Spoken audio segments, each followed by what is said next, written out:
இவருக்கு பதில் இவர், இவருக்கு பதில் இவர், இவருக்கு பதில் இவர் இப்படின்னு இத்தனை டைம் ஒரே சீரியல்ல 4வது டைமா ஒரு கேரக்டருக்கு ரீப்ளேஸ்மெண்ட் நடந்திருக்குன்னா பார்த்துக்கோங்களேன். எஸ், என்ன சீரியல் அப்படின்றத பார்த்துடலாம். அதாவது ஜீ தமிழ்ல 8:30 ஸ்லாட்ல ரொம்பவே சூப்பரா டிஆர்பியில் நம்பர் 1 எப்போதுமே பிடிச்சிட்டு இருக்க ஒரு சீரியல் தான் அண்ணா. எல்லாருக்கும் ரொம்ப பிடிச்ச சீரியல் அப்படின்னு சொல்லலாம்.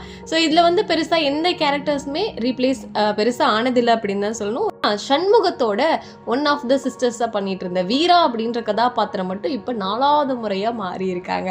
ஆல்ரெடி இந்த சீரியல்ல பாத்தீங்கன்னா வீரா அப்படின்ற கதாபாத்திரத்துல விஜய் தாரா நடிச்சிட்டு இருந்தாங்க. அவங்க குவிட் பண்ணிட்டாங்க.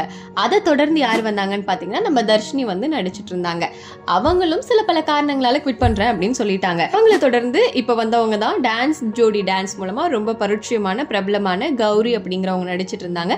சரி, இனிமேல் வீரா ரோல்ல ரீப்ளேஸ்மெண்டே நடக்காது அப்படின்னு பார்த்துட்டு இருந்தா இப்ப கௌரியும் குவிட் பண்ணியிருக்காங்க. இவங்க ரீப்ளேஸ் பண்ணி யார் வந்திருக்காங்க அப்படின்னு பாத்தீங்கன்னா ரொம்ப ஒரு பாப்புலரான மாடல் சுசித்ரா அப்படிங்கிறவங்க தான் வீரா அப்படின்ற கதாபாத்திரத்துல நடிக்க வந்திருக்காங்க. அட்லீஸ்ட் இவங்களாவது இருப்பாங்களா ஃபுல்லா அப்படின்ற மாதிரி தான் யோசிக்க தோணுது. ஏன்னா எந்த ஒரு சீரியல்லையுமே இந்த மாதிரி ஒரே கேரக்டருக்கு 4 பேர் மாறினது அப்படின்னு 3 பேர் கூட மாறி இருக்காங்க. பட் 4 அப்படிங்கிறது ஹையஸ்டா அண்ணா சீரியல் அப்படின்னு தான் நினைக்கிறேன். அதுவும் டாப்ல போயிட்டு இருக்க ஒரு சீரியல்ல இத்தனை ரீப்ளேஸ்மெண்ட் அப்படின்ற மாதிரி தான் இருக்கு.